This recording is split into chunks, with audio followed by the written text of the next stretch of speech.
আমাদের শর্ট সিলেবাসের মধ্যে নাই। আবর্ত ঘর্ষণ এটা আমাদের নর্মাল সিলেবাসের মধ্যেই নাই। তাহলে আমাদের সিলেবাসে আছে এই দুইটা, একটা হলো স্থির বস্তুর উপর ঘর্ষণ আর একটা হচ্ছে গতিশীল বস্তুর উপর ঘর্ষণ। বাট এই গতিশীলে গাড়ির চাকাটা ঘুরবে না, ছেঁচড়িয়ে যাবে। সো যখন এই স্থির অবস্থা থাকবে তখন কাজ করবে ফ্রিকশন বল Fs, আর যখন গতিশীল অবস্থা থাকবে তখন কাজ করবে ফ্রিকশন বল Fk। মানে বিষয়টা খুবই সিম্পল। ধরো একটা আলমারি বাড়িতে রাখা ছিল, তোমরা অনেকে মিলে খেলছিলে, আলমারিটা নড়ছিল না। যতক্ষণ পর্যন্ত আলমারিটা নড়বে না ততক্ষণ পর্যন্ত ওর উপরে কাজ করবে স্ট্যাটিক ফ্রিকশন, আর যখন আলমারিটা নড়া শুরু করবে ওর উপরে কাজ করবে গতীয় ফ্রিকশন। আমি কি কথা বোঝাতে পারলাম? অর্থাৎ নড়া শুরু করলে স্ট্যাটিক আউট, গতি কাম। কথা কি বোঝা গেছে? তো ফ্রিকশন ফোর্স যেটাই হোক না কেন বাবা, সেটা স্ট্যাটিক হোক আর গতীয় হোক, ঘর্ষণ বল equal to all the time ঘর্ষণ গুণাঙ্ক মিউ ইনটু আর। তো মিউ তো মিউ প্রশ্নে দেওয়া থাকবে, এটা নিয়ে আমাদের মারামারির কোনো জায়গা নাই। বাট আর ভেরি ঝামেলাপূর্ণ জিনিস, এই আর ঠিক থাকলেই আসলে ঘর্ষণের টাইপটা আমাদের শেষ। আর এর পরিচয় হচ্ছে, নর্মালি আমরা অনেক সময় প্রতিক্রিয়া বল বলে থাকি, তাইলে ভুল হয়ে যাবে।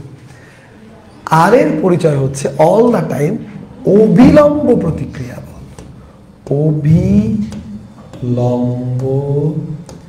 প্রতিক্রিয়া বল। আর এর পরিচয় হচ্ছে অভিলম্ব প্রতিক্রিয়া বল। এই আর এর পরিচয় কি? অভিলম্ব প্রতিক্রিয়া বল বা নরমাল ফোর্স। মানে তলের লম্ব দিকে যেই পরিমাণ প্রতিক্রিয়াটা তুমি পাবা, মানে তুমি মোট কতটুকু প্রতিক্রিয়া পাচ্ছ এটা আর না, তুমি তলের লম্ব দিকে কতটুকু প্রতিক্রিয়া পাচ্ছ এটা, মানে আর একটা উপাংশ, আর পুরা প্রতিক্রিয়া না, পুরা প্রতিক্রিয়া না। সো ঘর্ষণ বলটা আমাকে বের করতে হবে, আর এই অঙ্ক করার জন্য একটাই কনসেপ্ট আমার মাথায় রাখতে হবে যে সামেশন এফ ইকুয়াল টু হবে এম এ। এই লাইন দিয়ে আমরা অঙ্ক করব। আর আরো 3-4টা টেকনিক আমাদের মাথায় রাখতে হবে। নাম্বার 1, ওজন mg অলওয়েজ ভূমির উপর লম্ব। তো এত বাংলা না লিখে লিখবো mg লম্ব ভূমি, মানে ওজন কার উপর লম্ব? ভূমির উপর লম্ব। নাম্বার 2, এই যে অবিলম্ব প্রতিক্রিয়া বল বা আর, আমরা যে আর নিয়ে কথা বলছি, এই আর সব সময় লম্ব তলের উপর। কিসের উপর? তলের উপর। সো এই দুইটা ফান্ডামেন্টাল জিনিস আমাদের মনে রাখতে হবে। এইটুকুটা মনে রাখলে আমার মনে হয় না যে ঘর্ষণ খুব একটা মেজর সমস্যা হবে। তাও আমরা একটু কেস ওয়াইজ আগাবো। সো 3টা কেসে আমরা ঘর্ষণ পড়বো। প্রথমে কেস 1।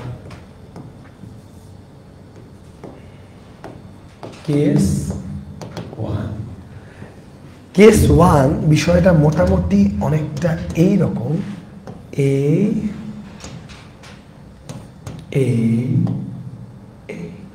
মানে মাটির উপর নর্মালি একটা বস্তু রাখা আছে, বস্তুটাকে তুমি এই দিকে টানা শুরু করেছো। ওকে, তাহলে তোমাকে সবাই যে যেরকমই হও বাবা, ছবিটা আঁকা জানতে হবে আর কি। তাহলে তুমি এই মার্কটা সম্পর্কে কনফিডেন্স থাকবা। বল যদি ডান দিকে কাজ করে করুক, ওটার সাথে সম্পর্ক নাই। ওজন কাজ করবে সব সময় নিচের উপর। আর যেহেতু এই ছবিতে আমরা দেখতে পাচ্ছি যেটা ভূমি ওটাই তল, সো যেটা ভূমি ওটা যদি তল হয়, সো আমার প্রতিক্রিয়া বল কাজ করে অবশ্যই। তাহলে বল যেহেতু ডান দিকে আছে আর গতিশীলের কোনো বেগের কোনো কথা বলা নাই, সো এই অবস্থায় প্রথম অবস্থায় স্ট্যাটিক ফ্রিকশন কাজ করবে বলের বিপরীত দিকে। ওকে, সো সবার আগে আমার কাজ হচ্ছে আর এর মান বের করতে হবে। মান বের করার সিস্টেম হচ্ছে উপর সমান নিচ হবে, ডান ইকুয়াল টু বাম হবে। উপর ইকুয়াল টু নিচ হবে, ডান ইকুয়াল টু বাম হবে। উপরে কে আছে? নিচে কে আছে? mg। সো আমরা লিখতে পারবো r ইকুয়াল টু mg। আর অঙ্ক করার জন্য আমাদেরকে একটা জিনিস ভালো করে দেখতে হবে যে fs এর মান আমরা বের করব। f এর মান তো দেওয়া থাকবে প্রশ্নে, তো fs কি করে আমরা বের করব? মিউ প্রশ্নে দেওয়া থাকবে ইনটু আর। আর তো পেয়ে গেছি, তাহলে fs পেয়ে যাব না? এইবার দুইটা জিনিস দেখতে হবে। নাম্বার 1, যদি fs এর মান f এর থেকে বড় হয় তার মানে কি? ঘর্ষণই বড়। ঘর্ষণ বল হলে বস্তু কোনোদিনই ত্বরণ পাবে না। মানে তোমাকে যদি আমি নিচে গিয়ে বলি একটা ট্রাক দাঁড়িয়ে আছে, ট্রাককে ঠেলো, তো একজন মিলে ঠেলে নড়াও, তো ট্রাককে নাড়াতে পারবে না, কারণ ঘর্ষণ বলটা অনেক বেশি। সো ঘর্ষণ বলটা বেশি থাকলে ত্বরণের মান কি হবে? সো যদি এটা না হয়, ইলস মানে এটা যদি না হয়, তাইলে তুমি বলবা summation F equal to M A. মানে এ না থাকলে তো এম এ করে কোনো লাভ নাই, এ যখন আছে তখন এম এ তুমি করো। সো যখন এ থাকবে তখন F minus F K equal to M A, তখন F minus F K equal to M A. So ultimately আমার কাছে অবশ্যই এফও আছে, এফ কেও আছে, এম আছে, আমি এ বের করতে পারবো, কোনো সমস্যা নাই, ঠিক আছে। সো কথা না বাড়িয়ে আমরা একটা অঙ্ক করে ফেলি, তাই দিয়ে আমাদের কাজ শেষ। আর অঙ্ক যেন তোমাদের জন্য সহজ হয়, তাই সবার আগে আমরা যেই ঝামেলাটা সমাধান করবো, আমরা জি এর মান 10 ধরে নিব, তাইলে আর ক্যালকুলেশনে কোনো ঝামেলা হবে না, ঠিক আছে। তো বললাম প্রশ্নে আর দেওয়া আছে mu S equal two 0.2, mu কে ইকুয়াল টু 0.1। তোমাকে বললাম বস্তুটিকে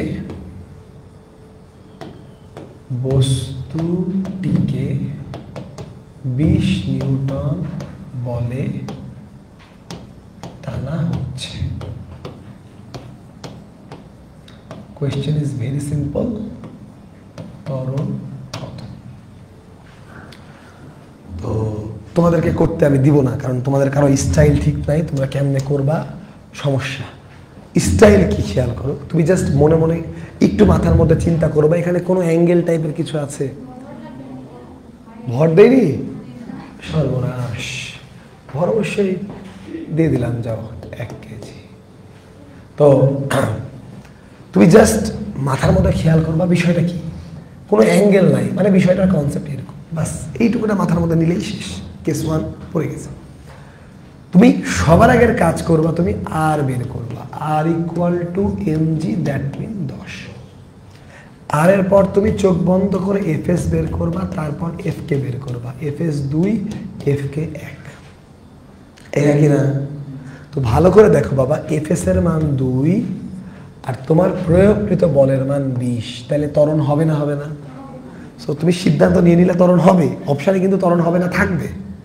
সো ওই মোমেন্টে তুমি খেলবা summation F equal to M এ।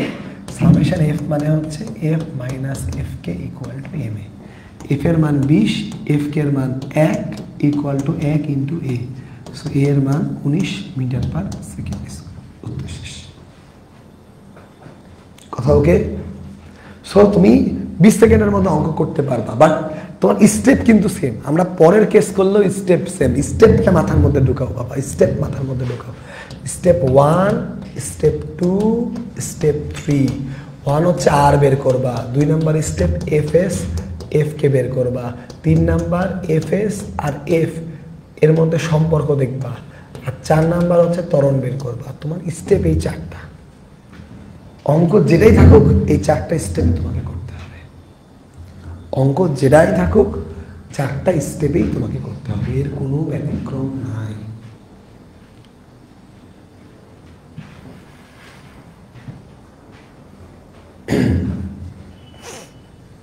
ওকে, এই পর্যন্ত ওকে, ভেরি গুড। সো 2 নাম্বার কেসে চলে যাই, কারণ কেস আমাদের 3টা। কেস 2 এ কিচ্ছু না, জাস্ট আমরা একটা অ্যাঙ্গেলে টানবো, যেরকম করে ট্রলি ব্যাগ টানি আমরা, ওরকম আমরা একটা অ্যাঙ্গেলে টানবো, ঠিক আছে? তো আমরা যদি ওরকম অ্যাঙ্গেলে টানি, এই অ্যাঙ্গেলে টানবো, তো এফি দিই আর কি, আপাতত অন্য কিছু দিলে ঝামেলা। এই অ্যাঙ্গেলটা থিটা মনে করো। তো অ্যাঙ্গেলে টানলে কিছু পরিবর্তন হবে, কিছু পরিবর্তন হবে। কি কি পরিবর্তন হবে আগে দেখে নাও। এমজি তলের উপর লম্ব, ভেরি গুড। প্রতিক্রিয়া বলো তলের উপর লম্ব, মানে একটা ভূমির উপর লম্ব, একটা তলের উপর লম্ব। বাট ঝামেলা হচ্ছে এফটা বাঁকা না, ওই এফ বাঁকা থাকলে এফকেও ভেঙে নিতে হবে, তাহলে ভেঙে নিলে এই বরাবর আসবে এফ কস থিটা, আর এই বরাবর আসবে এফ সাইন থিটা। এর কারণে এবার যখন তুমি উপর আর নিচ সমান করবা, আর আর এমজি কি সমান হবে? এবার আর আর এমজি সমান না হয়ে আর হয়ে যাবে MG minus F sine theta. বুঝতে পেরেছি? তাহলে 1 নাম্বার ঝামেলা হচ্ছে তোমার আর চেঞ্জ হলো, এরপর আর কোনো ঝামেলা নাই, কারণ আর এর পর তুমি এফ এস বের করবা, তুমি এফ কে বের করবা, ওকে ভেরি গুড। কিন্তু এইখানে আর কি ঝামেলা আছে? আরেকটা ঝামেলা হচ্ছে আগের বার তুমি এফ এস আর এফ এর মধ্যে তুলনা করেছিলে, বাট এবার তুলনা করার জায়গায় এই এফ এস এর সাথে এফ তো খেলতে আসে নাই, খেলতে এসছে কে? সো তোমাকে দেখতে হবে এফ কস থিটার থেকে এফ বড় কিনা। যদি বড় হয় তাহলে ত্বরণ শূন্য হবে, আর নাইলে ঠিক আগের মতো summation F equal to M A, summation F মানে হবে F cos theta minus F K equal to M. মানে এই জায়গাটা একটু লক্ষ্য করো, এই 2 পৃষ্ঠা আগে যেখানে সামেশন এফ বলেছিলাম, এইটা হবে তল বরাবর, জাস্ট এই জিনিসটা মাথায় রাখবা। অর্থাৎ সামেশন এফটা নিবা তল বরাবর, যেই জায়গায় নড়াচড়া করবে ওই জায়গায় তুমি নিবা। বাবারা সামেশন এফটা কোন জায়গায় নিবা? তল বরাবর নিবা। বাবারা সামেশন এফটা কোন জায়গায় নিবা? তল বরাবর নিবা। এই পর্যন্ত কি ওকে? এই পর্যন্ত ক্লিয়ার? গুড। সো কেস 2 এর একটা অঙ্ক করি। আসলে প্রত্যেকটা কেসের একটা করে অঙ্ক না করলে আসলে হয় না। তো একই অঙ্ক, জি এর মান 10, তা না হলে কিন্তু আমরা আগাইতে পারবো না। কিছু বললা? তাইলে 1 কেজি ভরের বস্তুকে ভূমির সাথে 30 ডিগ্রি কোণে 10 নিউটন বলে টানা হচ্ছে। ত্বরণ কত? আর মিউ এস, মিউকে চেঞ্জ করবো না, এটা চেঞ্জ করে কোনো লাভ নাই। 0.2 0.1, জি এর মান 10। ঠিক আছে, জি এর মান 10, কারণ তা না হলে অঙ্ক কিন্তু একটু কঠিন হইতো। যেহেতু আগেরটা আমি করলাম, সেম স্টাইলে এটা তোমরা করো। ত্বরণ কত? তোমরা একটু আমাকে করে বলো যে ত্বরণ কত। বুঝলাম না কি বললা? 1 কেজি ভরের বস্তুকে ভূমির সাথে 30 ডিগ্রি করে টানা হচ্ছে।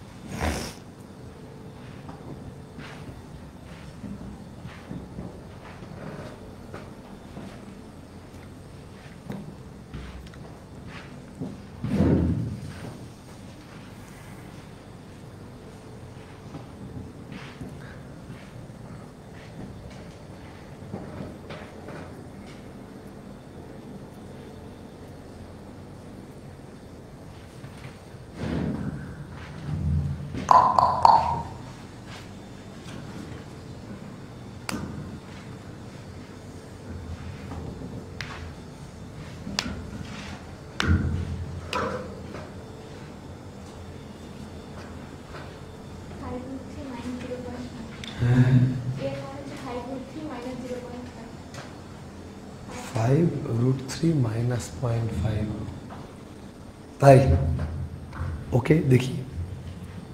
তুমি যখনই দেখবা ভূমির সাথে এত কোণে টানা হচ্ছে, তার মানে তোমাকে আগে চিত্রটা এরকম করে একটু মাথার মধ্যে সেট করতে হবে যে চিত্রটা বি লাইক দ্যাট। জাস্ট এইটুকুটা মাথার মধ্যে করলেই হয়ে গেল, আর কিছু করতে হবে না।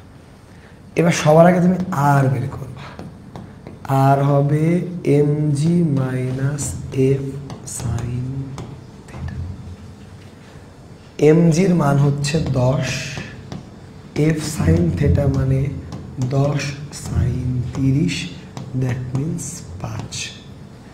আর এর মান যদি 5 হয়, এফ এস এফ কে এটা হবে 0.2 দিয়ে গুণ করলে কত হবে 2, আর এফ কে হবে 1। ভুল হলো মনে হয়, এফ এস হবে 1 আর এফ কে হবে 0.। এবার তুমি দেখবা এই হচ্ছে এফ এস, আর এফ কস থেটার মানে হলো 5√3। সো এফ কস থেটার 5√3টাই বড়, তাহলে 5√3 যদি বড় হয় তাহলে ত্বরণ হবে, আর ত্বরণ যদি হয় summation F equal to M A. Summation F means F cos theta minus F K equal to M A. So M এর মান যেহেতু 1, তোমার এ এর উত্তর হবে 5√3 minus 0.5 meter per second square. Calculator ছাড়া আর ক্যালকুলেশন করা সম্ভব না। ওকে, সো স্টেপ কিন্তু সেম, দেখো জাস্ট আর এর সমীকরণটা চেঞ্জ হয়েছে, আর কিছুই চেঞ্জ হয়নি। গেলাম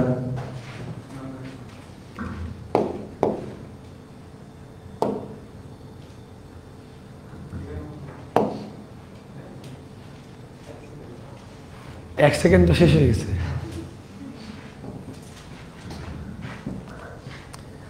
এক সেকেন্ড তো বহুত আগে শেষ।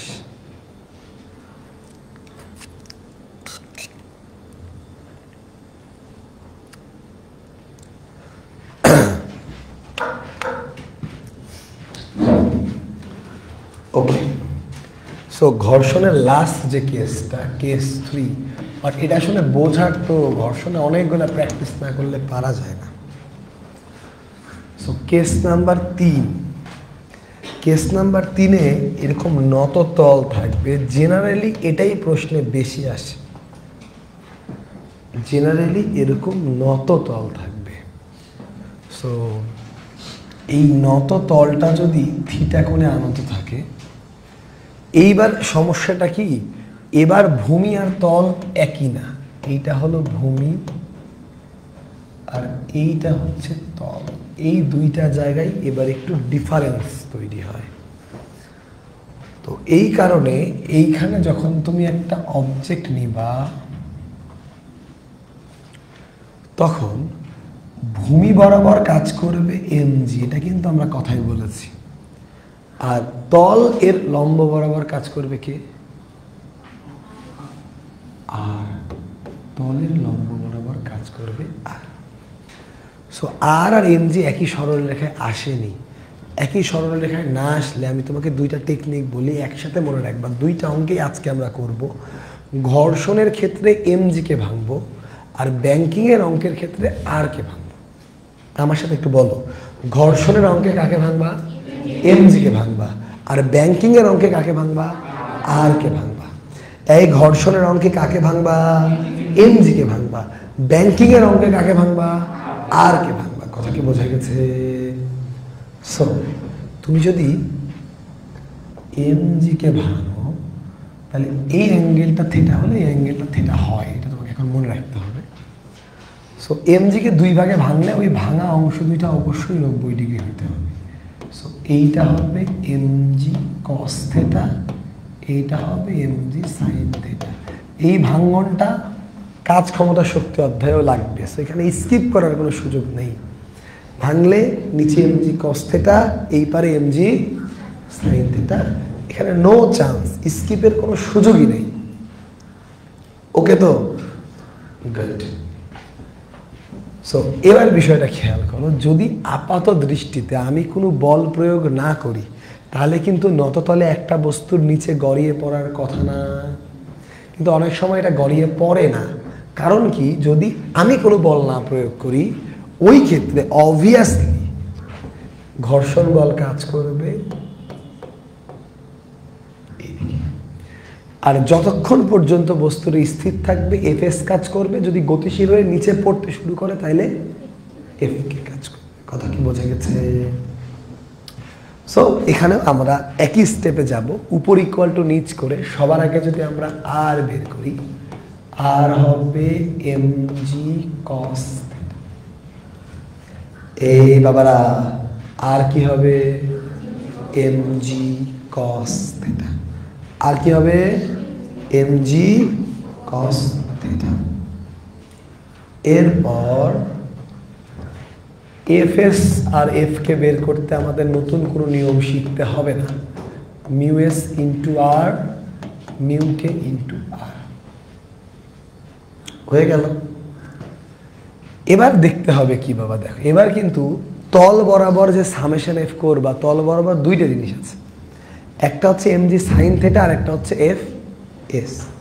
তো যদি এমন হয় fs greater than mg sin theta, এইবার কিন্তু কোনো ত্বরণ হবে না। আর যদি এটা না হয় তাইলে summation F equal to M A হবে। সামেশন এফ মানে সবসময় ঘর্ষণ বল বিয়োগ হবে, minus F K equal to M A. অর্থাৎ সামেশন এফটা লিখবো তল বরাবর, এই যে তল বরাবর, তলে আছেই দুইটা জিনিস, তলে আছেই দুইটা জিনিস। সো জাস্ট ওই দুইটা জিনিস বরাবর নাড়াচাড়া করলেই হয়ে যাবে। তলে ওই দুইটা জিনিস বরাবর যদি আমরা নাড়াচাড়া করি তাহলেই হয়ে যাবে। এই পর্যন্ত ওকে, ক্লিয়ার, গুড। সো আমরা আর একটা অঙ্ক একটু করে দিই। বললাম 30 ডিগ্রি আনত তলে 2 কেজি ভরের বস্তু রাখা, ওই জি মিউ এস মিউ কে দিতে যাচ্ছি না, এগুলো আগেরটাই, অযথা লিখে টাইম নষ্ট করছি না। প্রশ্ন হচ্ছে ত্বরণ কত, প্রশ্ন হচ্ছে ত্বরণ কত। 30 ডিগ্রি আনত তলে 2 কেজি ভরের একটা বস্তু রাখা হলো। কোয়েশ্চেন হচ্ছে ত্বরণ কত।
(10 - √3/2) ঠিক আছে, আমরা একটু করার চেষ্টা করি।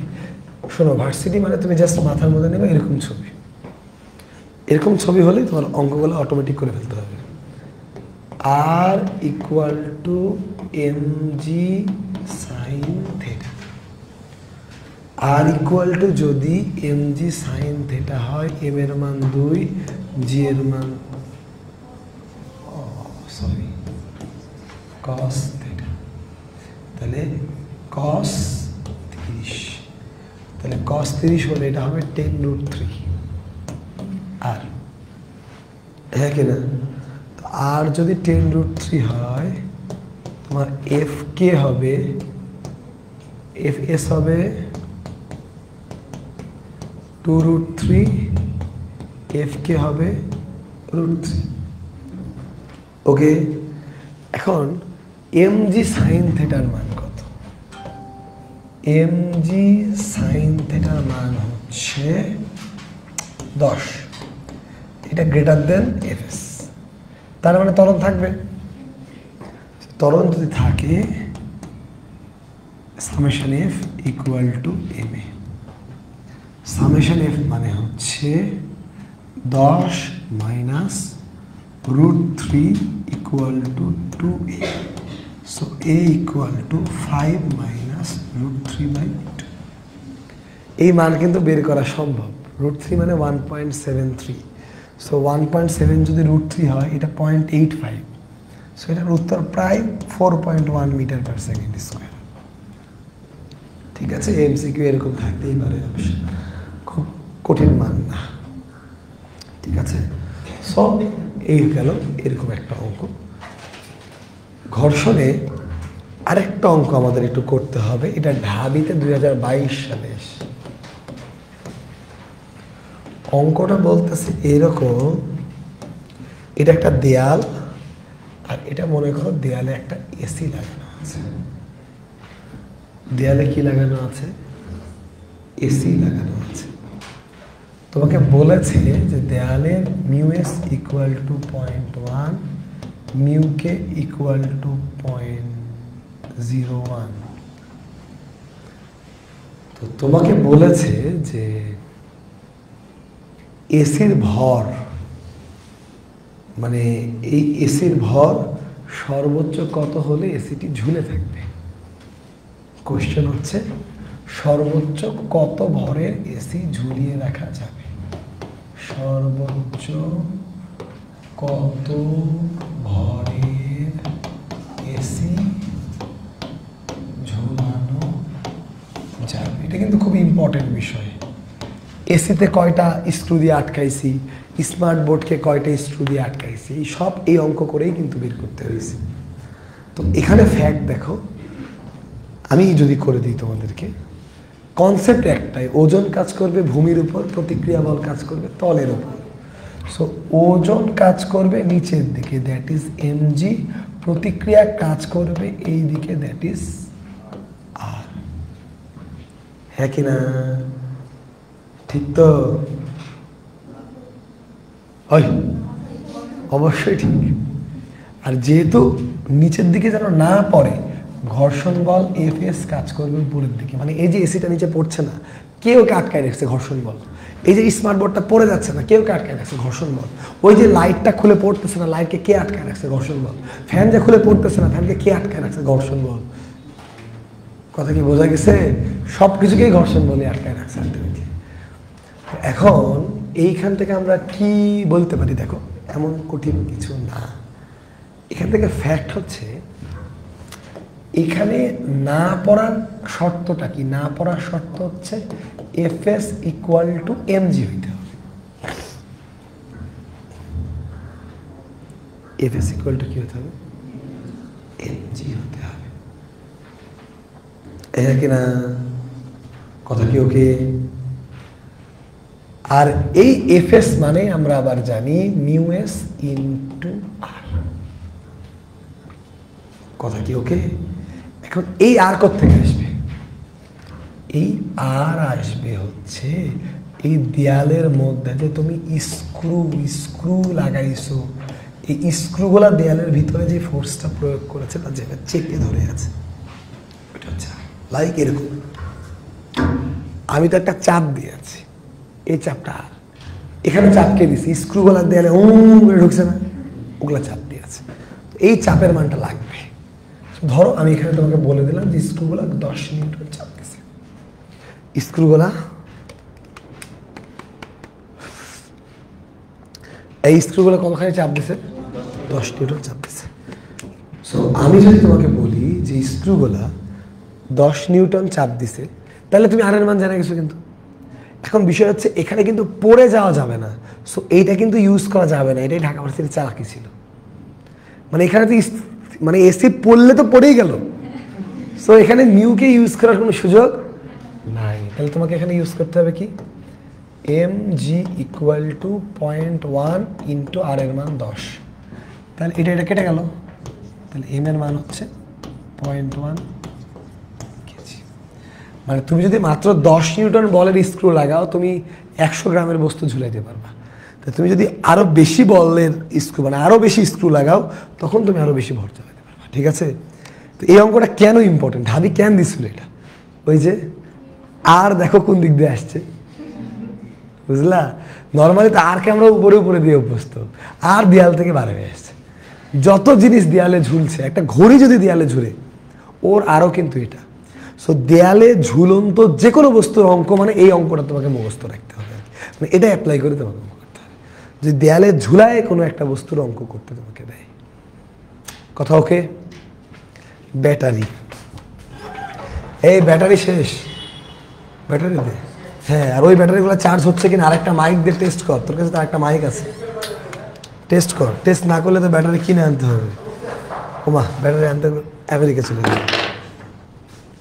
আচ্ছা, এরপর টাইপ 9 এইটুকুটাই, এটা ছিল ঘর্ষণের টাইপ। কিন্তু এমসিকিউ এ ঘর্ষণে আরও কিছু এমসিকিউ আসে, এটাকে আমরা টাইপ 10 এর মধ্যে নিয়ে গেলাম। ভার্সিটিতে আমি সব থেকে বেশি ঘর্ষণ থেকে যে এমসিকিউ আসতে দেখেছি, যে ঘর্ষণ গুণাঙ্ক আর ঘর্ষণ কোণের মধ্যে সম্পর্ক কি। মানে একটা জিনিস ভালো করে খেয়াল করো বাবা, এই যে নততল টাইপের অঙ্ক ছিল, এইখানকার অ্যাঙ্গেলটা কত হলে এই বস্তুটা, এই যে এখানকার যে বস্তুটা আছে, এই বস্তুটা পড়ে যাবে, আর এই অ্যাঙ্গেলটা কত হলে এই বস্তুটা পড়বে না। মানে স্বাভাবিক কথা, এই অ্যাঙ্গেলটা যত কম, পড়ে যাওয়ার সম্ভাবনা তত কম। মানে ধরো আমি এখানে দাঁড়িয়ে আছি, ওরা মনে করো পরীক্ষায় খারাপ করেছে, আগে ওরা এটা ধরে চালা শুরু করলো আর কি। চাললেই তো আমি পড়বো না, যখন অনেক চেনে ফেলবে তাহলে আমি পড়ে যাবো। কতটুকুটা চাললে আমি পড়বো, এটা ভেরি ইম্পর্টেন্ট। কারণ কি, এই যে রাজশাহী শহরের অবস্থায় চিন্তা করো, খালি ফ্লাইওভার হচ্ছে, তো ফ্লাইওভারের উপরে একটা গাড়ি উঠতে উঠতে তো নষ্ট হয়ে যেতে পারে আর কি, তাই না? তো গাড়ি ধরে উঠতে উঠতে নষ্ট হয়ে গেল, গাড়ির চেন ছিঁড়ে গেল, গাড়ির তেল শেষ হয়ে গেল। এখন গাড়ি যদি পিছন দিকে পড়া শুরু করে, তাহলে তো অ্যাক্সিডেন্ট অনিবার্য আর কি। তাহলে এমন করে আমাকে রাস্তা ডিজাইন করতে হবে যে গাড়ি বন্ধ হয়ে গেলে যেন নিচে না পড়ে, তাহলে গাড়িকে ধরে রাখতে হবে না। তো এই যে অ্যাঙ্গেলটা, এই অ্যাঙ্গেলটাকে বলা হয় ঘর্ষণ কোণ বা ফ্রিকশন অ্যাঙ্গেল। কি বলা হয়? তো এই ঘর্ষণ কোণ বা ফ্রিকশন অ্যাঙ্গেল বের করার সিস্টেম ভেরি সিম্পল, মানে এটা মনে রাখতে তোমাদের কোনো কষ্ট করতে হবে না। μs = tan θ। তো এটা ভার্সিটিতে একটা ইম্পর্টেন্ট কোয়েশ্চেন, এবং এইটাই আমাদের 10 নাম্বার টাইপ। এই টাইপের বেশি কিচ্ছু আমাদের পড়তে হবে না। মিউ, কিন্তু তাও ভুল করো তোমরা, কেন জানো? এই যে এটা যে μs, এটা তোমাদের কেউ শেখায় না। পরীক্ষার প্রশ্নে μs দেবো, মিউ কেউ দেবো, এখন কোনটারে তুমি ইনভার্স করবা খুঁজে পাবো। কথা বুঝতে পেরেছো? এখানে একই কনসেপ্ট। তুমি কি গাড়িকে স্থির রাখবা না গতিশীল রাখবা? স্থির রাখবা। তোমার টার্গেট হচ্ছে ও যেন পড়ে না যায়। সো ও যদি গতিশীল হয়ে যায় তাহলে তার লাভ হইল না তোমার, তাই না? কথা বুঝছো? Okay, so μs = tan θ। μs = tan θ। Type 10 শেষ। ওকে, এবার আমরা ঘর্ষণ থেকে বের হয়ে আসি। ঘর্ষণ থেকে বের হয়ে এসে আমরা চলে আসছি টাইপ 11। ঘর্ষণ যেহেতু পড়লাম, এর সাথে সাথে আমরা একটু পড়ে নিব কেন্দ্রমুখী,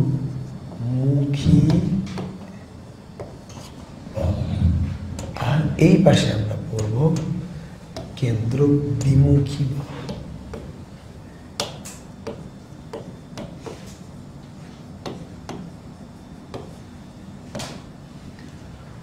সো কেন্দ্রমুখী বল এবং কেন্দ্র বিমুখী বল ইংলিশে বললে centripetal force, centrifugal force. Very simple জিনিস, পেঁচাইলে পেঁচবে, না পেঁচাইলে পেঁচবে না। বিষয় হচ্ছে কোনো জিনিস যদি ঘুরতে হয়, ওর জন্য এই বলটা অপরিহার্য। মানে কাউরে যদি তুমি ঘোরাও, মানে কাউকে যদি ঘুরাইতে হয়, তাহলে কেন্দ্রমুখী বল লাগবেই। ধরো আমি ঘুরলাম, মাস্ট কেন্দ্রমুখী বল লাগবে। তাহলে আমি যখন ঘুরলাম, কেন্দ্রমুখী বলে সাপ্লাই দিছি আমি, মানে আমার শরীরের এনার্জি খরচ করে সাপ্লাই দেওয়া হয়েছে। কাউকে দড়িতে বেঁধে ঘুরাইতেছি, তাও সাপ্লাই দিচ্ছে আমি, মানে দড়ির টান। পৃথিবী ঘুরতেছে, সাপ্লাই দিচ্ছে মহাকর্ষ বল। একটা ইলেকট্রন প্রোটনকে কেন্দ্র করে ঘুরতেছে, সাপ্লাই দিচ্ছে কুলম্বের বল। কথা বুঝতে পেরেছি? সো যে কেউ যদি ঘুরে, তাহলে এই কেন্দ্রমুখী বলের সাপ্লাই কাউকে না কাউকে দিতে হবে, কাউকে না কাউকে দিতে হবে। সো কেন্দ্রমুখী বলের ম্যাথ করার সব থেকে ইজিস্ট টেকনিক হচ্ছে, কোনো ঘূর্ণায়মান বস্তুতে কেন্দ্রের দিকে মোট যতগুলো বল কাজ করে তাদের লব্ধি হচ্ছে কেন্দ্রমুখী বল। সো খুব সহজ করে আমরা মনে রাখবো, কেন্দ্রমুখী বল এফসি মানে ঘূর্ণনরত বস্তুতে ঘূর্ণনরত বস্তুতে ঘূর্ণনরত বস্তুতে কেন্দ্রের দিকে ক্রিয়ারত সকল বলের লব্ধি সকল বলের লব্ধি ঘূর্ণনরত বস্তুতে কেন্দ্রের দিকে ক্রিয়ারত সকল বলের লব্ধি হচ্ছে কেন্দ্রমুখী বল এবং এই লব্ধির মান হবে mv²/r অথবা m ওমেগা স্কয়ার r। এই লব্ধির মান হবে mv²/r অথবা m ওমেগা স্কয়ার r। এটা কিসের মান হবে বাবা? ওই লব্ধিটার মান। কথা কি বোঝা গেছে? এখন এইখানে বোঝার কিছু ইস্যু আছে। ইস্যু কি? ধরো একটা বস্তুকে তুমি আনুভূমিক তলে ঘোরালা,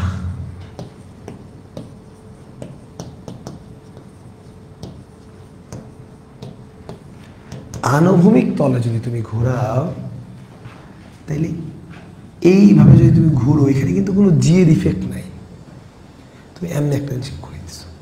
বা একটা গাড়ি মাটির উপর এরকম করে ঘুরতেছে, বা তুমি এরকম করে রাউন্ড রাউন্ড ঘুরতেছ, মোরগ লড়ায় মুরগিগুলা ঘুরে বা মোরগ গোলা ঘুরে, যাই হোক। তো এই ক্ষেত্রে কিন্তু অন্য কিছু নাই। তো আনুভূমিক তলে ঘুরলে সেন্টারের দিকে তাহাত করবে টি, আর এই টি এর অপোজিটে হবে mv²/r, অর্থাৎ এই দুইটা সমান। কিন্তু যখনই তুমি এটাকে উলম্ব তলে ঘোরাবা, যখনই তুমি এইটাকে উলম্ব তলে ঘোরাবা তখন কিন্তু খেলা আছে। এই বাবা তুমি কোন তলে ঘোরাবা? উলম্ব তলে ঘোরাবা।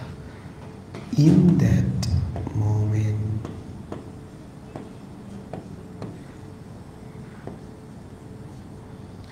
যখন তুমি বেসিক্যালি এরকম উলম্ব তলে ঘোরাবা, এই সময় আমি চারটা বিন্দু জাস্ট রাখলাম। চারটা বিন্দুর মধ্যে এই বিন্দু আর এই বিন্দুতে অভিকর্ষের কোনো ইফেক্ট নাই।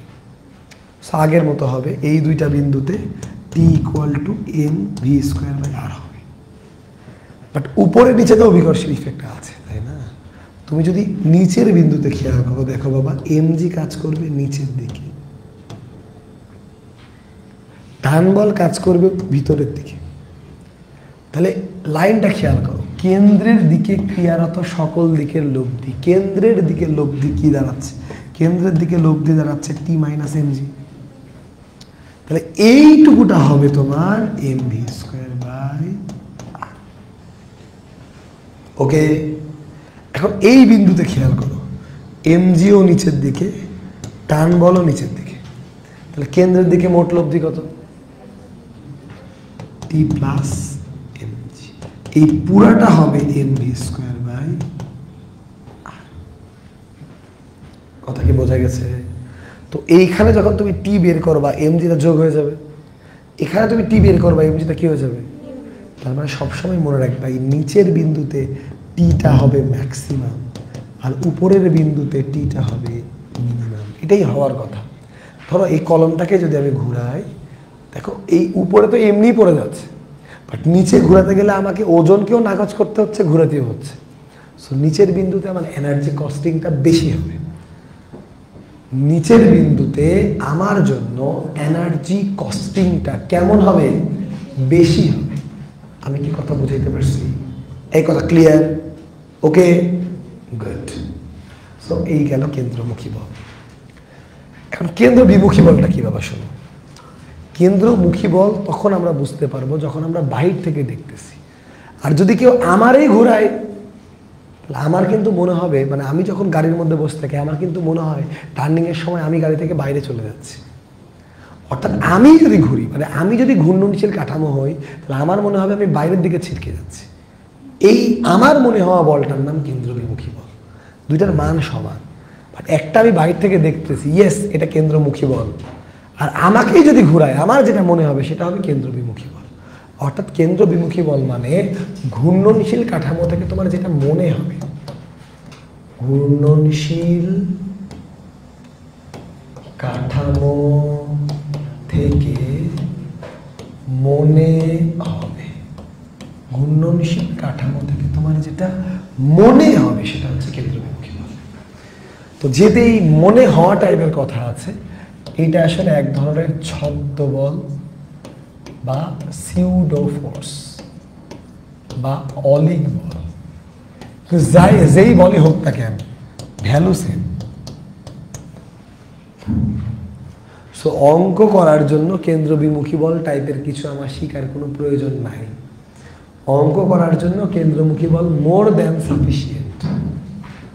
অঙ্ক করার জন্য কেন্দ্রমুখী বল মোর দ্যান সাফিসিয়েন্ট। ওকে, গুড। এই টাইপে আর কিছু আপাতত দেখতে পাচ্ছি না, দরকার হয়নি নাকি তোমার? ওকে, টাইপ 2 ব্যাংকিং।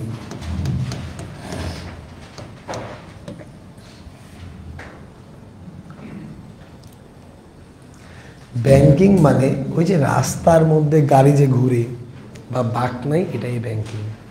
এখন বাঁক কি কি নিতে পারে দেখো বাবা, সাইকেল বাঁক নিতে পারে, গাড়ি বাঁক নিতে পারে, মানুষও বাঁক নিতে পারে। তো সাইকেল আর গাড়ির দুইটা আলাদা করে কেন আমাদের চিন্তা করা হয়েছে? কারণ সাইকেল নিজে বাঁকতে পারে, সাইকেল চালক নিজে বাঁকতে, বাট গাড়ি চালক তো নিজে বাঁকতে পারে না। সো গাড়ি চালককে বাঁকাইতে গেলে অবভিয়াসলি রাস্তা বাঁকাইতে হবে। কথা ক্লিয়ার? সো এটাকে টোটাল 7টা কেস করা যায়। 7টা কেস আমাদের ভার্সিটির জন্য দরকার নাই, আমাদের 4টা কেস দরকার। কারণ 7টা কেসের মধ্যে বাকি 3টা কেসে ক্যালকুলেটর ছাড়া আমরা কও করতে পারবো না। সো ওগুলো আমাদের দেখে কোনো লাভ নাই, কারণ ওগুলো আসার কোনো সম্ভাবনা আমাদের নাই। বাট বাকি 4টা কেসকে আমাদের একটু কনক্রিটভাবে জানতে হবে। সো আমরা একটু কেস ওয়াইজে আগাই। আর অঙ্ক করার জন্য খালি একটা জিনিস মনে রাখবো আমরা, যে ব্যাংকিংয়ের অঙ্কের জন্য প্রতিক্রিয়া বলকে বাঁকাইতে হবে।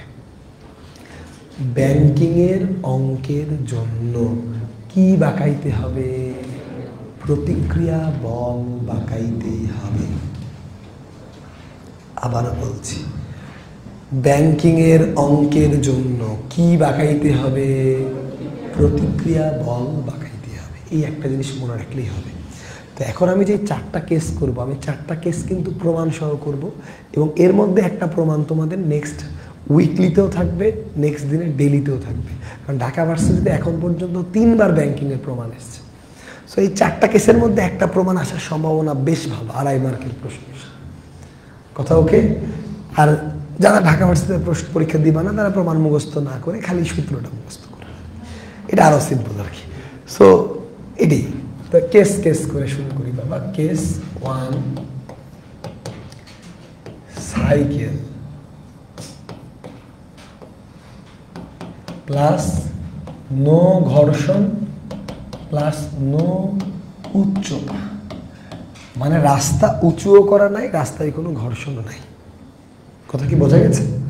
সো এই কেসে যদি তুমি চিন্তা করো, জিনিসের চিন্তা খুবই সিম্পল। নর্মালি সাইকেল চালক এরকম ছিল, ওর উদ্দেশ্য হচ্ছে ও এই দিকে বাঁক নিতে চাচ্ছে। সো ওর টার্গেট খুব সৎ, ও এই পথে বাঁক নেবে। স্বাভাবিকভাবে তুমি যদি নিজে সাইকেল চালাতে পারো, কেউ যদি তোমার সাইকেল চালাও, অবভিয়াসলি তুমি ডানে টার্ন নিতে গেলে তোমার বডি একটু ডানে বাঁকে, এটা অভ্যাস। প্রথম দিকে বাঁকে না, যখন তুমি আছাড় খাও তখন মানুষ বডিকে শক্ত করে রাখে, এই শক্ত করে রাখাই কিন্তু আছাড় খাওয়ার কারণ। আর যখন মানুষ সাইকেল চালানো শিখে যায়, জাস্ট বডিটাকে ছেড়ে দেয়, তখন বডি অটোমেটিক ঘুরে যায়, আর মানুষ কিন্তু পড়ে না। এটাই আর কি ইস্যু, আর কিছুই না। আর প্রথম অবস্থায় মানে যত শক্ত করে তুমি থাকবে ততই তুমি পড়বা, কারণ ব্যাংকিং আসবে না। ওকে? সো এখন দেখো আসলে কি হয়। এই বরাবর এমজি কাজ করে, তাহলে এই বরাবর প্রতিক্রিয়া কাজ করে। করতো, কাজ করে না, কাজ করতো, কিন্তু আলটিমেটলি তো থেকে গেছে, তাহলে এই বরাবর প্রতিক্রিয়া নাই। প্রতিক্রিয়া আসছে কোন বরাবর? এই বরাবর। এখন বিষয় কি বাবা, যদি এটা ঘর্ষণের অঙ্ক হতো আমরা এমজিকে ভেঙে দিতাম, বাট ব্যাংকিংয়ের অঙ্কের জন্য আর কে ভাববা। তাহলে সিস্টেম কিন্তু একই ভাবে, দেখো এই অ্যাঙ্গেলটা থিটা হলে এই অ্যাঙ্গেলটাও থিটা, একই না? তাহলে এই হচ্ছে আর কস থিটা আর এই হচ্ছে আর সাইন থিটা। তাহলে কেন্দ্র বরাবর লব্ধি বল কত? ছবিতে দেখো না কেন্দ্র বরাবর লব্ধি বল কত। ও মা, কেন্দ্র বরাবর বল, এই দেখো বৃত্ত চাপ আঁকছি না, তাহলে কেন্দ্র বরাবর বল কে? তাহলে কেন্দ্র বরাবর বল কিসের যোগান দেবে? কেন্দ্রমুখী বলের যোগান দেবে। আর cos θ ইকুয়াল টু তো mg দেখাই যাচ্ছে। সো আলটিমেটলি ভাগ করলে tan θ ইকুয়াল টু v²/rg। এই প্রমাণটা এসেছিল ঢাবি 22 সালে। ঢাবি 22 সালে দুইটা প্রশ্ন এসেছিল এই অধ্যায় থেকে, একটা এসি আর একটা এটা। কথা ওকে? সো এটা তোমরা জানো যে tan θ ইকুয়াল টু v²/rg, এবং তোমাদের পরীক্ষায় আসলে ভি আর আর এমন করে দেয় যে থিটার মানগুলো হয় 30 ডিগ্রি, নাহলে 45 ডিগ্রি, নাহলে 60 ডিগ্রি, এরকমই আসে। ঠিক আছে? সো হয় এখানে √3, নাহলে 1/√3, নাহলে 1, এরকমই আসবে। এর বাইরে আসলে তুমিও পারবে না, কেউ পারবে না। সো টেনশন নেই আর কি। কেস নাম্বার 2, কেস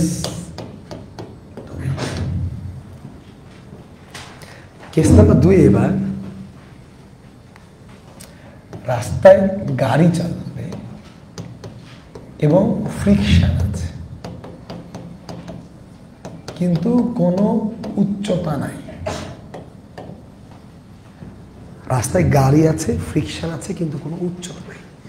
মানে সমতল রাস্তায় কি গাড়ি টার্ন নেয় না?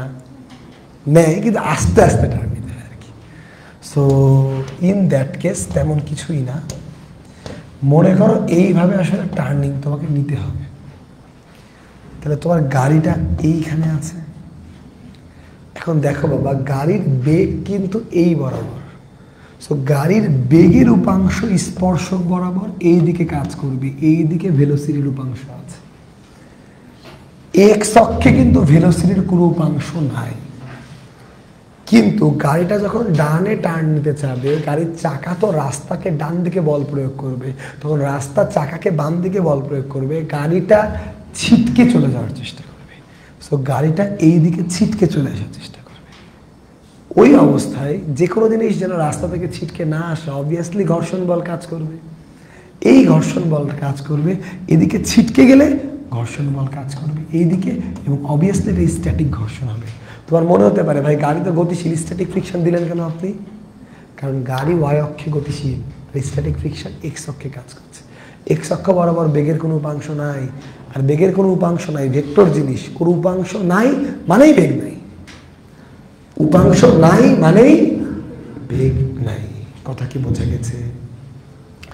তাইলে আলটিমেটলি এই নিচের দিকে কি কাজ করবে? নিচের দিকে কাজ করবে এমজি, আর প্রতিক্রিয়া বল তো উপরের দিকে আর কাজ করছে। এখানে তো মানে রাস্তা উঁচু করা নাই, তো আর তো উপরের দিকেই কাজ করবে। সো আবার কেন্দ্রমুখী বলের যোগান কে দিবে? কেন্দ্রমুখী বলের যোগান দিচ্ছে ঘর্ষণ, দ্যাট ইকুয়াল টু mv²/r, আর r equal to mg। Just ভাগিং যদি মারি, fs/r ইকুয়াল টু v²/rg, আর এটার মানেই ছিল মিউএস। fs/r মানে কি? মিউএস। So মিউএস equal to v²/rg। আমাদের কাছে ফর্মুলাটা এরকম করে থাকবে। তোমরা ফর্মুলাটা কেমন করে থাকবে? মিউএস ইকুয়াল টু v²/r,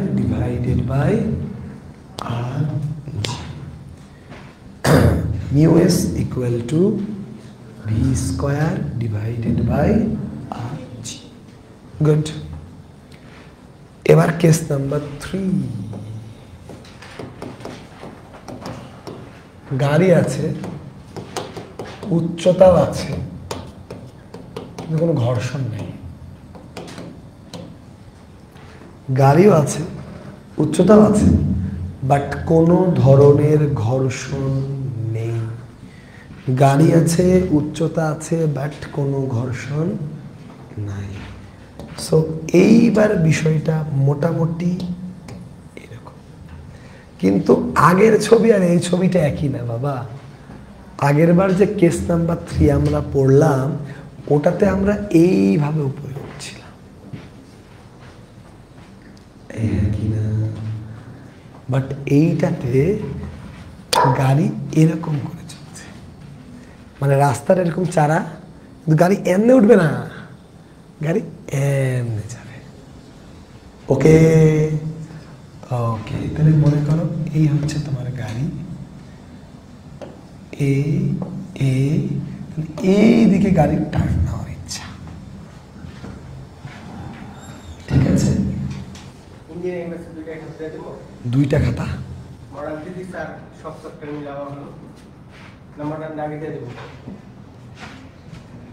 দে দে, দুটো দিতে পারবি? সবটা মিলে দে।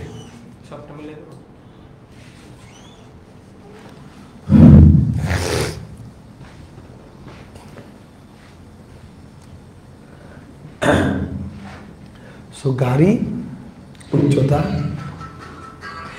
ঘর্ষণ,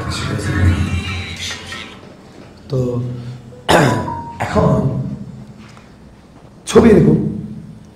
এই ছবিতে যদি চিন্তা করো, দেখো বাবা, এমজি নিচে আর প্রতিক্রিয়া বল কিন্তু কাজ করে তলের উপর লম্বভাবে, তাই না? সো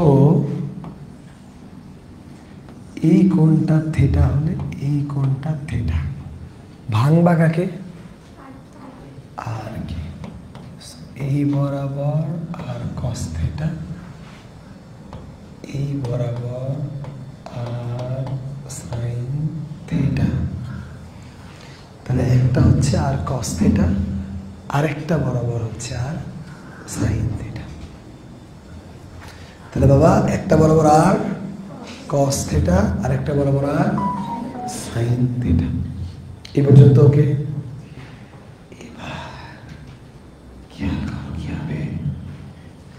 এবার এখানে যে ঘটনাটা হবে সেটা হচ্ছে তোমার, তাহলে এই আর সাইন থিটা, দেখো তো বৃত্তটার কেন্দ্র বরাবর চলে আসছে না? তাহলে তার কিছু দরকার নাই, কেন্দ্র বরাবর যা থাকে তা কিসের যোগান দেবে? কেন্দ্রমুখী বলের। আর একটা জাস্ট এনজির, ভাগ করলে ওই একই সূত্র, tan θ = v²/rg। বাট প্রমাণ হলে এইটুকু তো লিখতেই পারবে, এইটুকু তো মুখস্থ অনেকটা। এই ছবিটা না আঁকলে কিন্তু 0 পাবা আর কি। So ছবিটাই main. আর ছবিটা আঁকা তো কঠিন কিছু না, খালি আর কে ভাঙবা, আর কোনো কিছুই নাই এর মধ্যে। এখন পরীক্ষার প্রশ্ন দিলে কা বোঝা যাবে। ওকে, এবার কেস 4।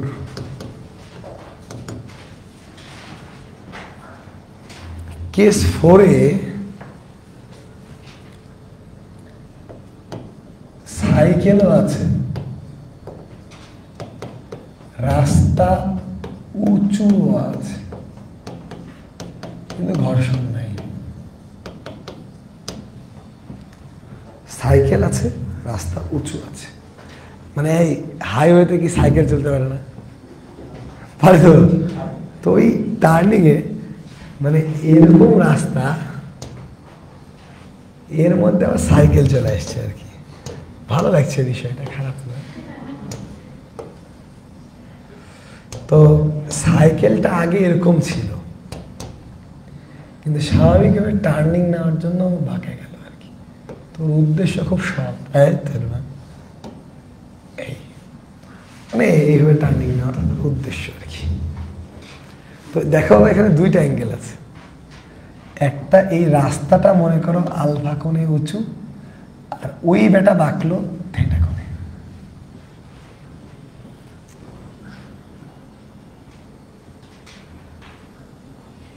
চলে তো নাকি?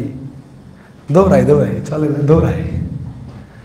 তো যাই হোক, এই সাইকেল আলার ওজন কাজ করবে নিচে, সাইকেল আলার ওজন কোন দিকে কাজ করবে? খাড়া নিচে, আর প্রতিক্রিয়া বল কাজ করবে কোন দিকে। একটু ছবিটা মিস্টেক হয়েছে, আমি একটু তোমাদের কাটাকাটি নাও করলেও হবে, আমি ঠিক করে দিলেই বুঝতে পারবা মিস্টেকটা কি। সাইকেল আলা যদি নাও বাঁকত, ও কিন্তু এইভাবে থাকতো না, ও এমনি থাকতো। মানে সাইকেল আলা না বাঁকলেও এমনি থাকতো, বুঝনি?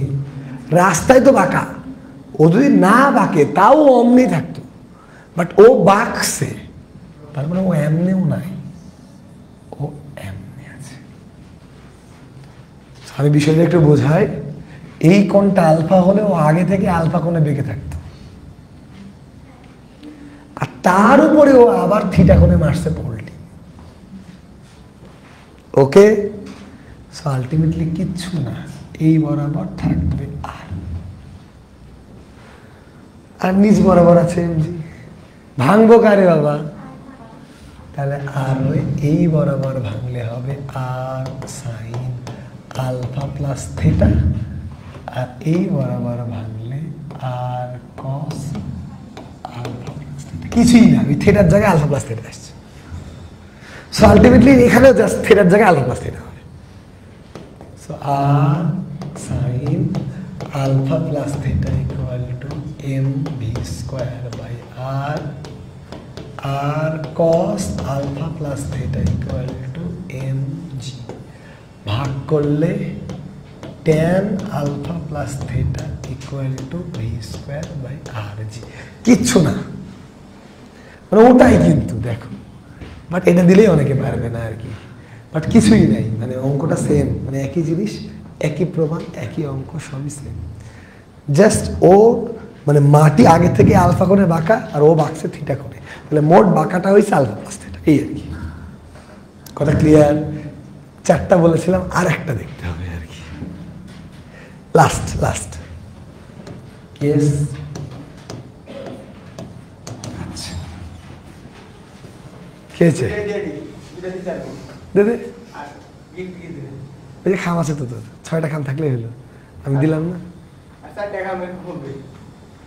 4টা খাম হবে, তাহলে আমার পকেটে আছে, এদেরও পুরস্কার তো দেওয়ার কথা।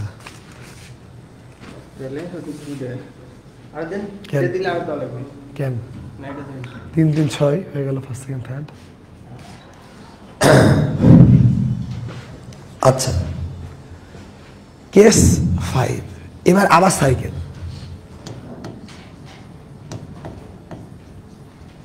এবার ঘর্ষণ আছে, কিন্তু এবার উচ্চতা নাই। এটা তো প্র্যাকটিক্যাল। এই তোমরা যে সাইকেল চালাস রাস্তায়, যে মোটরসাইকেল চালাস রাস্তায়, ঘর্ষণ থাকে না? সেটা তো প্র্যাকটিক্যাল। তোমাদের বইয়ে যে অঙ্কগুলো আছে ওগুলো আনপ্র্যাকটিক্যাল, ওগুলো ভুয়া। ওইটা বোর্ড কোয়েশ্চেনে ছিল, এবার ভুল ছিল তো বোর্ড কোয়েশ্চেনে। তোমাদের বোর্ড তো গাঞ্জাখুরি বোর্ড, কোয়েশ্চেন করে উত্তর করতে পারে না, উত্তর করলে প্রশ্ন করতে পারে না। এটা যে কীভাবে বিসিএস ক্যাডার হয়। যাই হোক, শোনো, যাই হোক, যে মানবিক গুণাবলী পড়ে এরা বিসিএস ক্যাডার হয়েছিল, এই কারণে এই অবস্থা।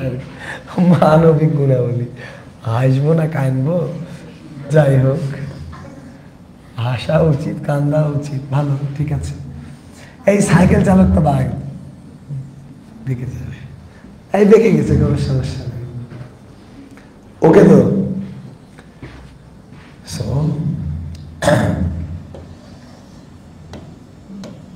এটা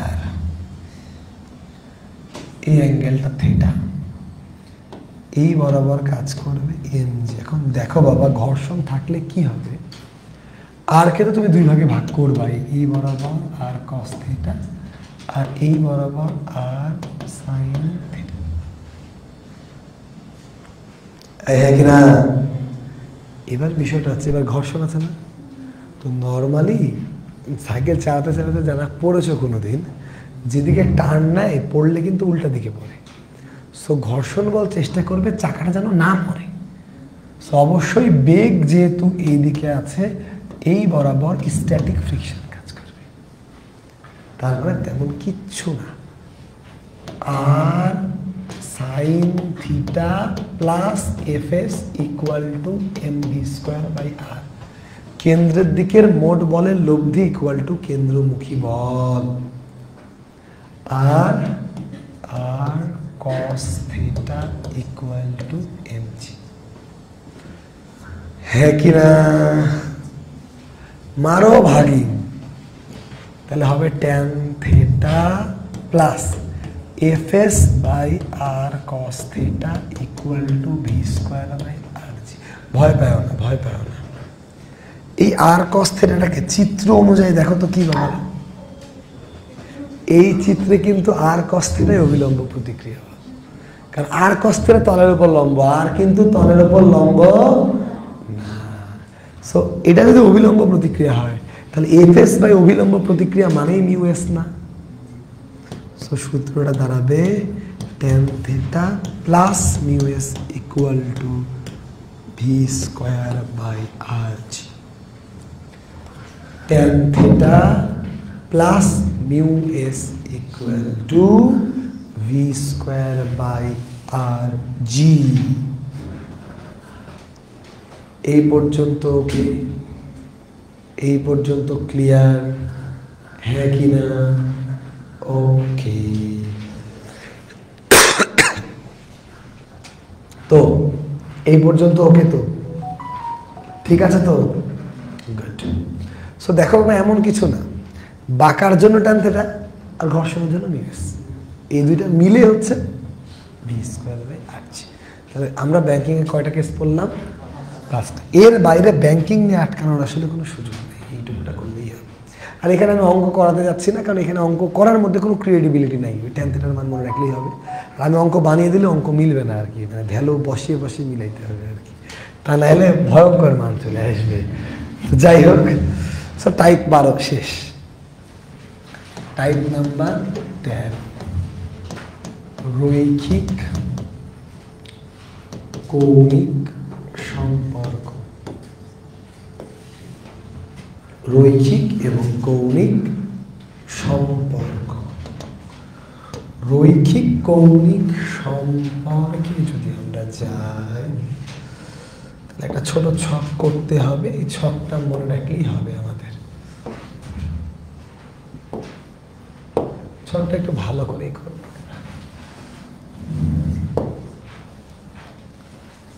এখানে লিখব রৈখিক, এখানে লিখব কৌণিক, আর এইখানে লিখব রৈখিক কৌণিকের মধ্যে রিলেশন। তো খুব টাইম নষ্ট করা যাবে না বাবা। রৈখিকে যেটা সরণ বলো তো বাবা, কৌণিকে সেটা কি? থিটা। কৌণিক সরণ, এদের মধ্যে সম্পর্ক হচ্ছে S equal to R theta, not theta হতে হবে রেডিয়ান এককে। সো 1 নম্বর শেষ।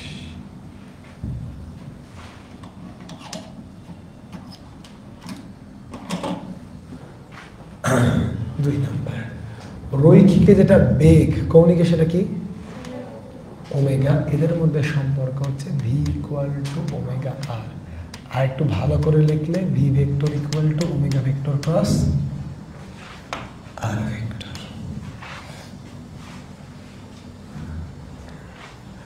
রৈখিকে যেটা ত্বরণ, কৌণিকে সেটা কি? আলফা।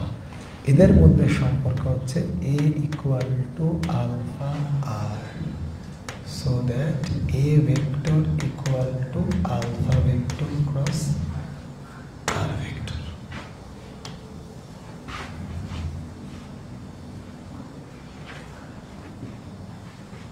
রৈখিকে যেটা ভর, কৌণিকে সেটা কি? জড়তার ভ্রামক। তো জড়তার ভ্রামককে সারা জীবনের জন্য আমরা লিখতে পারি I equal to M K square. K হলো চক্রগতির ব্যাসার্ধ, এম কে স্কোয়ার আমরা সারা জীবন লিখতে পারি। বাট অন্যান্য ডিফারেন্ট জিনিসের জন্য তো জড়তার ভ্রামক ডিফারেন্ট হয়, তাই না? তো যেই জড়তার ভ্রামকগুলো আমরা মুখস্থ করব, ওগুলাও আমরা এই ছকের মধ্যে করব। ছকটাকে খুব একটা ছোট মনে করিও না তোমরা। সো না, এই অক্ষটা এই অক্ষটা এই অক্ষ যদি ভর কেন্দ্রগামী লম্ব হয় জড়তার ভ্রামক হয় 1/12 ml স্কয়ার। অক্ষটা প্রান্তগামী হলে 1/3 ml স্কয়ার। তো শুধু তো আসলে ওই দণ্ডে থাকলে আমাদের হবে না, আমাদেরকে দণ্ডের পর যাইতে হবে বৃত্তে। এইটাও বৃত্ত, এইখানে অক্ষ। বৃত্তের মনে করো এইটা বৃত্ত, এই ব্যাসার্ধগুলো অক্ষ। এইটার ক্ষেত্রে আইটা হয় mr স্কয়ার, আর ব্যাস বরাবর হলে জাস্ট অর্ধেক হয়ে যায় mr স্কয়ার। এবার বৃত্তের জায়গায় আমরা বৃত্তটাকে করে দিব চাকতি। এই হচ্ছে অক্ষ, বৃত্তর জায়গায় চাকতি, অক্ষ এবার ব্যাস, বৃত্তর জায়গায় চাকতি, অক্ষ এবার স্পর্শক। সো বৃত্তর জায়গায় চাকতি হয়ে গেলে জড়তার ভ্রামকটা অর্ধেক হয়ে যায়। লাইক এটা হয়ে গেল mr স্কয়ার বাই 2, এটা হয়ে গেল mr স্কয়ার বাই 4, আর হাত পাখারটা সমান্তরাল অক্ষ উপবদ্ধ যোগ হবে, যোগ হয়ে mr স্কয়ার যোগ হয়ে যাবে, তাই এটা হয়ে যাবে 5/4 mr স্কয়ার। আর মনে রাখতে হবে চারটা জিনিস। একটা হচ্ছে ফাঁপা সিলিন্ডার, একটা হচ্ছে নিরেট সিলিন্ডার। ফাঁপা সিলিন্ডার হচ্ছে mr স্কয়ার, নিরেট সিলিন্ডার হচ্ছে mr স্কয়ার বাই 2। একটা হচ্ছে ফাঁপা গোলক 2/3 mr স্কয়ার, আর একটা হচ্ছে নিরেট গোলক 2/5 mr স্কয়ার। সো যা মুখস্থ করতে হবে তাও আমি তোমাদেরকে দিয়ে দিলাম। এরপর রৈখিকে যেটা বল, বল ইকুয়াল টু এম এ। কৌণিকে সেটা কি বলো? টর্ক।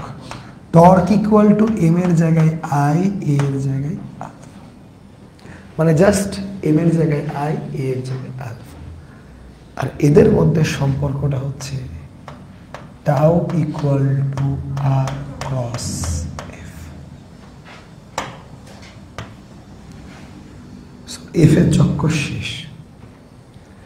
রৈখিকে মনে করো ভরবেগ P equal to M V, কৌণিকের ভরবেগ এল ইকুয়াল টু এম এর জায়গায় আই, ভি এর জায়গায় ওমেগা। সম্পর্ক হচ্ছে L vector equal to R vector cross P vector. রৈখিকে যেটা গতিশক্তি ই কে, সেটা হচ্ছে হাফ এম ভি স্কোয়ার, এটাকে পি স্কোয়ার বাই 2m ও লেখা যায়। কৌণিকের গতিশক্তিকেও আমরা ই কে আর দিয়ে প্রকাশ করি, half I omega square L square by 2i। আমাদের যতগুলো সূত্র লাগতো আলাদা টাইপ না করে এইটা আমাদের মুখস্থ করতে হবে। মুখস্থ মানে ঠোঁটস্থ, ঠোঁটের আগায় রাখতে হবে। পুরো অধ্যায়ের 80% সূত্র এর মধ্যেই আছে। অধ্যায়ের 80% সূত্র এই পৃষ্ঠাটার মধ্যেই আছে, যেই ছকটা আমাদের মনে রাখতেই হবে, রাখতেই হবে, এর কোনো বিকল্প নাই।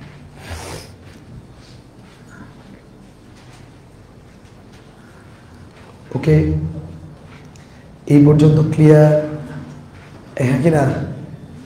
ওকে ওকে। না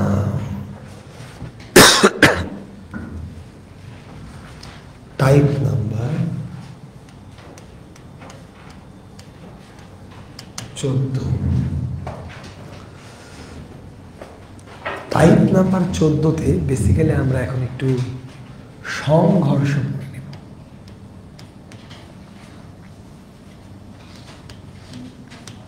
তোমরা জানো যে সংঘর্ষ দুই প্রকার, একটা হচ্ছে স্থিতিস্থাপক সংঘর্ষ, একটা হচ্ছে অস্থিতিস্থাপক সংঘর্ষ। তো সংঘর্ষকে সুন্দর করে দুই ভাগে ভাগ করো, স্থিতিস্থাপক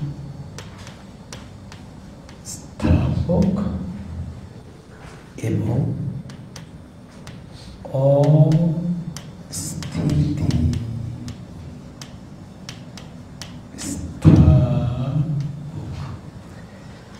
স্থিতিস্থাপক সংঘর্ষ মানে দুইটা জিনিস সংরক্ষিত থাকবে, একটা হচ্ছে ভরবেগ, আরেকটা হচ্ছে গতিশক্তি। আরেকটু অ্যাপ্রোপ্রিয়েটলি যদি আমরা লিখতে চাই সব টপিককে কাভার করে, গতিশক্তি স্কেলার রাশি, সুতরাং এখানে কোনো ভেক্টর ফরম্যাট আনার কোনো প্রয়োজনীয়তাও নাই, দরকারও নাই, আবশ্যকতাও নাই। বাট ভরবেগ কিন্তু ভেক্টর রাশি, এখানে যদি দ্বিমাত্রিক বলে বা পরীক্ষায় যদি বেগগুলা ভেক্টর ফরম্যাটে দেয়, আমাদের অঙ্কটা ভেক্টর ফরম্যাটে করতে হবে, কথা ওকে? আর অস্থিতিস্থাপক হতে গেলেও কিন্তু বাবা ভরবেগ সংরক্ষিত হতে হবে, ভরবেগের কোনো মাপ নাই। অস্থিতিস্থাপক হতে গেলেও ভরবেগ অবশ্যই সংরক্ষিত হইতে হইবে, কথা ওকে? ভরবেগ অবশ্যই সংরক্ষিত হতে হবে, ঠিক আছে? এখন এমসিকিউ এর জন্য না অস্থিতিস্থাপক সংঘর্ষ চিনাটা খুব সহজ, যদি কোথাও মিলিত হয় তাইলেই সেটা অস্থিতিস্থাপক। লাইক দুইটা গাড়ি মিলে একটা গাড়ি হয়ে চলে গেল, 10টা গাড়ি মিলে একটা গাড়ি হয়ে চলে গেল, মানে অস্থিতিস্থাপক সংঘর্ষ। অথবা সংঘর্ষের আগে হলেও হবে, একটা বোম ব্লাস্ট হয়েছে, তো বোম ব্লাস্ট হওয়ার আগে কয়টা বোম ছিল? একটা, তার মানে কি এরা মিলিত ছিল না? তার মানে এটা অস্থিতিস্থাপক সংঘর্ষ। অর্থাৎ মিলিত থাকলেই অস্থিতিস্থাপক সংঘর্ষ। বাবারা, মিলিত থাকলেই কি সংঘর্ষ? অস্থিতিস্থাপক সংঘর্ষ। এই পর্যন্ত ওকে? কথা ক্লিয়ার? ওকে, এবার আসি, স্থিতিস্থাপক সংঘর্ষ হলে এই দুইটা যখন সমান হয় আমরা তিনটা কন্ডিশন পাই খুব অ্যাকুরেটলি, যেটা মনে রাখতে হবে। নাম্বার 1, ধরো U1 V1 মানে প্রথম বস্তু দুইটা বেগ, U2 V2 মানে 2 নাম্বার বস্তু দুইটা বেগ। তো এইখানে যেটা হবে তোমার U1 plus V1 equal to U2 plus V2 হইতে হবে। বা এটাকে আরেকটু সুন্দর করে লিখলে U1 minus U2 equal to V2 minus V1 হইতে হবে। অর্থাৎ দুইটা বস্তুর আদি বেগের সমষ্টি দুইটা বস্তুর শেষ বেগের সমষ্টি হইতে হবে, এটা স্থিতিস্থাপক সংঘর্ষ হওয়ার একটা ফান্ডামেন্টাল শর্ত। আর যদি সেটা স্থিতিস্থাপক সংঘর্ষ হয়, এর বেগ মনে রাখার দুইটা খুবই চমৎকার সূত্র আছে, যেটা আমাদেরকে মনে রাখতেই হবে। এদের বেগ বের করার চমৎকার দুইটা সূত্র আছে, যা মনে রাখতেই হবে। 9-10 থেকেই ছিল, কিন্তু এখন মানে আর মনে না রাখার কোনো উপায় নাই আর কি। তো মনে রাখার জন্য দেখো টেকনিক, আমি যেটা বলি আমি এরকম করে 4টা দাগ আগে দিয়ে দিই, মাঝখানে সুন্দর করে প্লাস আমি বসাই দিই, সবগুলোর নিচে আমি লিখি M1 plus M2, M1 M2 M1 M2 M1 M2 M1, সবগুলোর নিচে আমি M1 M2 লিখি, লিখতেই পারি আমি, কোনো সমস্যা। এবার লেখালেখি পরে বাবা, এইটুকু তো ইজি ছিল। এবার একটু বোঝাই দিই, যখন V1 বের করব তখন এখানে লিখব 2M2 U2, যখন V2 বের করব এখানে লিখব 2M1 U1। যেহেতু এখানে U2 লিখেছি এখানে U1 লিখবো, এখানে U1 লিখেছি এখানে U2 লিখবো। এখানে V1 বের করতেছি, সো 1 মাইনাস 2 করবো, 2 বের করতেছি, সো 2 মাইনাস 1 করবো, সূত্র হয়ে গেল। মোট 5টা কাজ আমি করেছি, আমি 2টা করে দাগ দিয়ে মাঝখানে প্লাস দিয়েছি। 2 নাম্বার সবার নিচে M1 প্লাস M2 লিখেছি। 3 নাম্বার 1 এর জায়গায় 2M2 U2, 2 এর জায়গায় 2M1 U1 লিখেছি। 4 নাম্বার 2 এর জায়গায় 1 লিখেছি, 1 এর জায়গায় 2 লিখেছি। 5 নাম্বার 1 এ 1 থেকে 2 বিয়োগ করেছি, 2 এ 2 থেকে 1 বিয়োগ করেছি। তাইলে এই বড় সূত্রটা মনে রাখা যাবে না, তাইলে মনে রাখাটা একটু টাফ হয়ে যায়। বাট মনে রেখে এইখান থেকে 3টা এমসিকিউ আমাদের ডিল করতে হয়, ভেরি ভেরি ইম্পর্টেন্ট 3টা এমসিকিউ তোমাদেরকে আমি করে দেখাতে চাচ্ছি না, আমি 3টা ডাইরেক্ট তোমাকে মনে রাখাতে চাচ্ছি। নাম্বার 1, ট্রাক তোমাকে মারলো। একটা ট্রাক যদি তোমাকে মারে, ট্রাকের বেগের কোনো পরিবর্তন হবে না, বাট তুমি ডবল বেগে ছুটে যাবে। সো ট্রাক আনচেঞ্জড, আর তুমি 2B-তে মারা খাবে আর কি। এখন ট্রাক তোমাকে না মেরে তুমিও তো ট্রাককে মারতে পারো। তুমি যদি ট্রাককে মারো তাও ট্রাকের কিছু হবে না।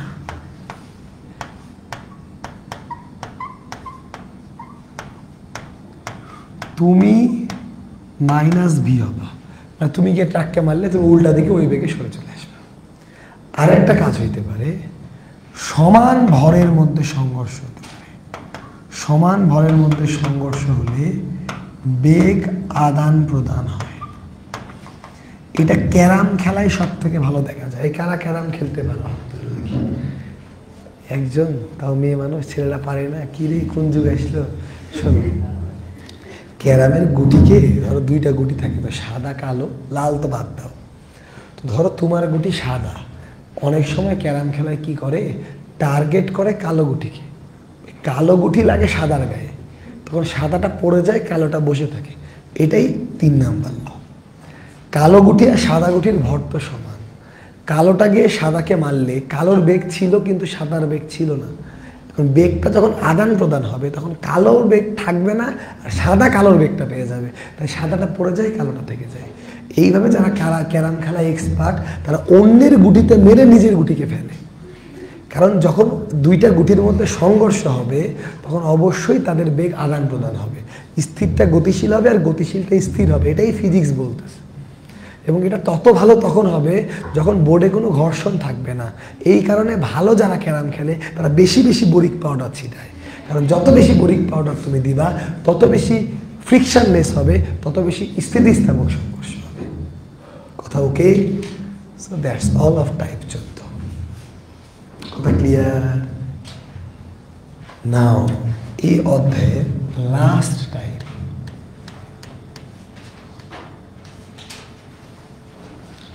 Type number 15। এই টাইপে আমি তোমাদেরকে বলবো কোথায় শক্তির সংরক্ষণশীলতা ইউজ করবা আর কোথায় ভরবেগের সংরক্ষণশীলতা ইউজ করবা।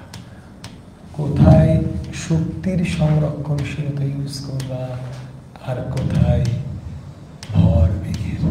তত কনসেপচুয়াল না, আমি মেন কথাই বলে দেবো। শোনো, যদি তুমি দেখো কারো গায়ে গুলি লেগেছে, ধাক্কা লেগেছে, বোম ব্লাস্ট হয়েছে, তারপরে মিলিত বেগে চলছে, তারপরে এই কথাগুলো হবে, তাহলে ভরবেগ সংরক্ষিত হবে। আর যদি তুমি দেখো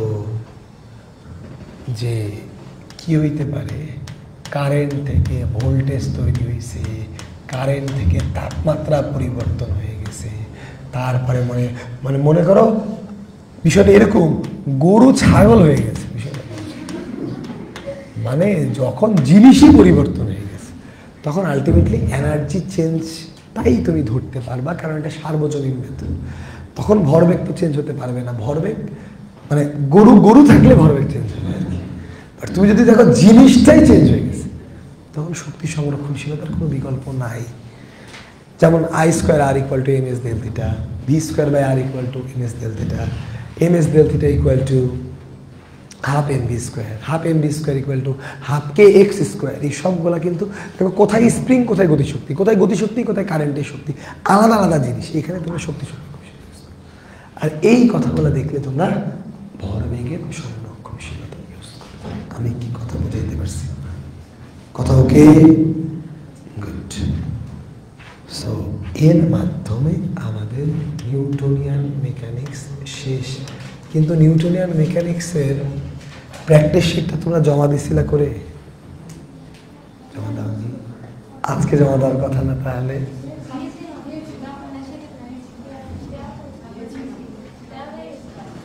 তা হয়েছে কি নিউটনিয়ান মেকানিক্সের প্র্যাকটিস শিট?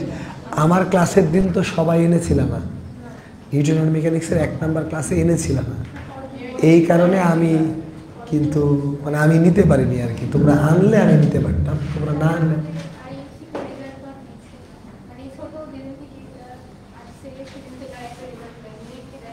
ও, ছোটটার পর থেকে রেজাল্ট দেয়নি তোমাদের, তাই না?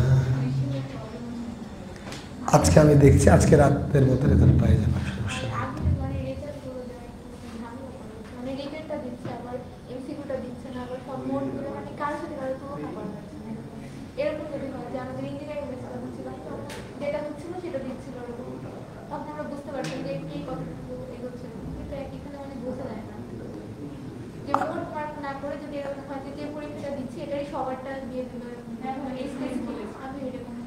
দাও যেটা আরেকবার আরেকবার আরেকবার আমি বুঝতে পারলাম না বিষয়টা। আমরা আজকে যে পরীক্ষাটা দিচ্ছি এটা যখন রেজাল্ট দিবে তখন হচ্ছে আমারটা আমি এটা পাইলাম, আর যখন সবারটা দিচ্ছে ওটাতে মানে মোট মার্কটা আগের সাথে যোগ না করে এটাতে জাস্ট কে কত পাচ্ছে এরকম হচ্ছে। এটা ভাই ভুলিয়ে দিচ্ছি আমি মানে ওই মার্ক দেওয়ার পর থেকে না, ওর কথাটা আমি বুঝতে পারলাম না। ও মোট মার্কের কি জানি একটা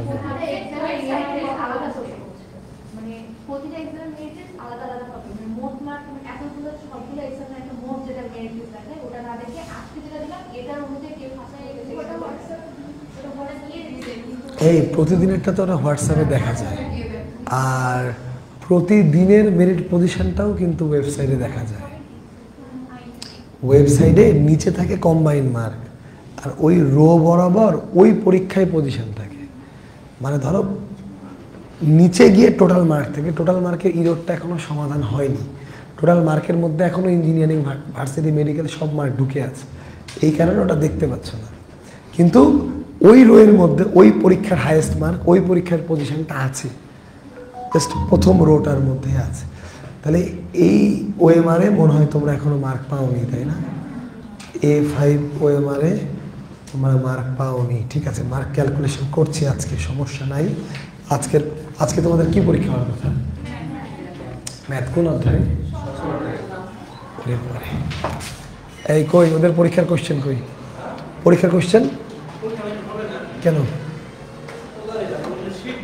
কে? নাইমকে ফোন দে।